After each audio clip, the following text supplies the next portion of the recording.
Hello दोस्तों, कैसे हैं। मार्केट का एक हफ्ता और निकल गया। और हफ्ता निकल जाता तो यूजुअली हम क्या करते हैं, हम चार्ट ऑफ द वीक देख लेते हैं। तो मेरा नाम विपुल मेहता है और इस वीक का चार्ट ऑफ द वीक एक बार देख लेते हैं कौन सा है। इस वीक का चार्ट ऑफ द वीक बहुत सारे, एक्चुअली मैं चार्ट ऑफ द वीक क्या पूरा का पूरा सेगमेंट ही अगर मैं बोलूँ ना, तो पीएसयू बैंक सेगमेंट ने बहुत अच्छा परफॉर्मेंस किया है इस पूरे वीक में। और चार्ट ऑफ द वीक जो हम डिस्कस करने वाले हैं वो है कैनरा बैंक। तो एक काम करते हैं, कैनरा बैंक का चार्ट खोलते हैं और उसी से ही शुरू करते हैं और देखते हैं कि चार्ट ऑफ द वीक में क्या है। तो चलो, let me share my screen and let's look at the chart of the week for this week which is Canara bank. Okay, अब सबसे पहले तो ये जो लास्ट इतनी बड़ी जो आप ये कैंडल देख रहे हैं, ये बार लास्ट वाली, ये हफ्ता है, ठीक है। और इसमें अगर हम वॉल्यूम देखेंगे तो देखो कितनी एवरेज वॉल्यूम, ये ऑरेंज लाइन, और इसमें इतनी बड़ी वॉल्यूम। तो ये बेसिकली हुआ क्या है, ये इतनी बड़ी वॉल्यूम बनी है, इतनी बड़ी कैंडल बनी है इतनी बड़ी वॉल्यूम के साथ। तो प्राइस बहुत ऊपर भागा है और वॉल्यूम के साथ भागा है, विच मीन्स कि प्राइस में स्ट्रेंथ है, तभी इतनी वॉल्यूम के साथ भागा है, नहीं तो इतनी वॉल्यूम के साथ प्राइस को भागने की कोई वजह नहीं थी। ओके, अब ये स्ट्रेंथ क्या है, क्यों है। तो थोड़ा सा पीछे आए तो अब डे चार्ट पे देखते हैं। अभी हम वीकली चार्ट पे देख रहे थे, अब डेली चार्ट पे देखते हैं। तो डेली चार्ट पे अगर आप देखोगे तो इस वीक की 5 कैंडल्स, ये 1 2 3 4 5, Monday, Tuesday, Wednesday, Thursday, Friday, ये पांचों दिन प्राइस ने, बीच में वेंसडे को छोड़ के बाकी 5 में से 4 दिन कंटिन्यूसली प्राइस ने इतनी बड़ी स्ट्रेंथ दिखाई है। और अगर हम यहाँ पर वॉल्यूम देखेंगे तो मंडे से ही वॉल्यूम राइज स्टार्ट हो गया था। देखो, उसके पहले यहाँ पे 2 दिन में वॉल्यूम थी, उसके बाद बीच में सब डेड था। फिर मंडे को वॉल्यूम आती है, ट्यूसडे को वॉल्यूम आती है, वेंसडे को रुक की, और थर्सडे फ्राइडे को इतनी बड़ी वॉल्यूम। बेसिकली अर्निंग रिलीज थी, ठीक है। बट अर्निंग रिलीज से ज्यादा इंपॉर्टेंट प्राइस में क्या हो रहा है वो समझना जरूरी है, कि स्टॉक जाना कहाँ चाहता है, is what we are trying to understand. तो अब देखते हैं कि इसमें हुआ क्या। देखो, पहले तो अब थोड़ा सा हम जूम इन करेंगे और प्राइस एक्शन देखते हैं। देखो, यहाँ पे सबसे पहले ये बन रहा था एक head and shoulders type pattern, ठीक है। हेड एंड शोल्डर्स मतलब प्राइस जो है वो नीचे जाने की कोशिश कर रहा था। This was till the month of May. तो ये लास्ट ईयर नवंबर से लेके, पिछले 1 साल से लेके और अभी तक मई तक price has form this kind of consolidation. And ये एक ब्रेकडाउन हो भी गया, देखो प्राइस में जून में। तो जून में ये जो नीचे की लेवल थी 186, ये टूट गई। लेकिन बुल्स ने वापस इन बेयर्स को ट्रैप करके, ये देखो, यहां पर बेयर ने प्राइस को तोड़ा। बुल्स ने अगले ही हफ्ते प्राइस को टूटने नहीं दिया, वापस खरीदा, अगले 2 हफ्ता खरीदा, और तीसरे हफ्ते में इतनी बड़ी बाइंग कर दी कि ये सारे के सारे बेयर्स ट्रैप हो गए। तो ये सारे के सारे बेयर्स ट्रैप हो गए। Anybody who has a seller will buy, all of them had sold here, they bought here. तो या तो वो नो प्रॉफिट नो लॉस पे निकले, या फिर मोस्टली सारे लॉस पे निकले हैं, वट द केस में भी। उसके बाद प्राइस जो है वो सीधा ऊपर ही था, कहाँ तक, ये इस जोन तक, ये जो हाई था जिसे हम हेड एंड शोल्डर्स का शोल्डर मान रहे हैं, विच इज समवेयर अराउंड 250, 250 पे। ये 250 पे प्राइस रुका सितंबर में, फिर वापस नीचे उतरा, और ये अब ये बुल्स फंस गए। देखो, अब ये वाले बुल्स जो हैं ये ट्रैप हो गए, क्योंकि जिन्होंने इस जोन में खरीदा, ये 250 के एरिया में, वो यहाँ पर नीचे गिरा प्राइस, तो ये सारे के सारे फंसे। अगले हफ्ते फिर से प्राइस गिरा, लेकिन चढ़ा दिया। तो ये जो एरिया था 26 सितंबर वाला, this was very very critical. ये जो बाइंग 26 सितंबर वाले वीक में हुई, इस बाइंग के बाद बुल्स की स्ट्रेंथ एसेंशियली देखने को मिल गई। और यहां पर भी अगर आप वॉल्यूम देखेंगे तो दिस इज द वॉल्यूम, ठीक है। अबव एवरेज वॉल्यूम से ये वाली जो बाइंग हुई, एक हैमर बन गया। This this buying was very very important. इस बाइंग ने इस हफ्ते की बाइंग का रास्ता बना दिया, ठीक है। So this was a very important bullish price action. All the bears got rejected, bulls showed their hand partially. This week bulls showed their hand completely, ठीक है। तो ये जो जो अब पिछले 3 हफ्ते में जिन्होंने खरीदा वो तो बहुत बढ़िया प्रॉफिट लेके निकल गए। Okay, now the question is, अब क्या। अब देखो, अब जो ये हेड एंड शोल्डर्स है, पहली बात तो अब व्हाट हैपेंस नाउ। तो इतना बड़ा एक ब्रेकआउट हुआ है, ठीक है, पिछले 5 दिन में। तो कुछ ना कुछ एक प्राइस में रेस्ट लेना तो बनता है, ठीक है, हमेशा स्प्रिंट नहीं कर सकते. Sometimes when you sprinting then you have to walk for some time, you have to jog for some time. तो प्राइस कुछ ना कुछ रेस्ट मुझे लगता है अब लेगा.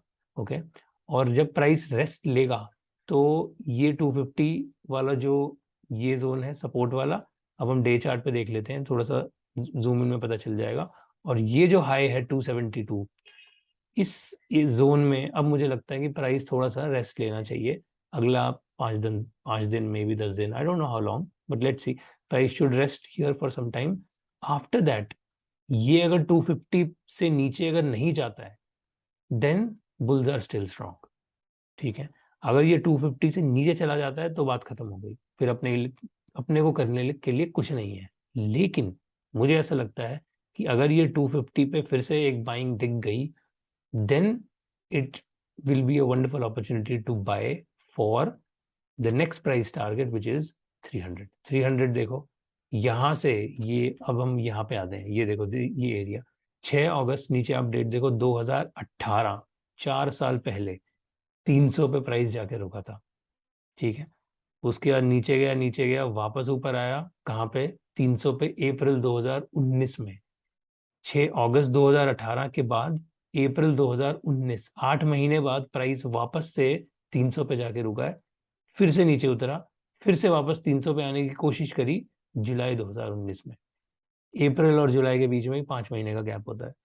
तो 2018 2019 में जो ये 300 पे सेलिंग हुई है, ये सेलिंग अब 2022 में भी 2023 में फिर से एक प्राइस में रेजिस्टेंस का काम कर सकती है.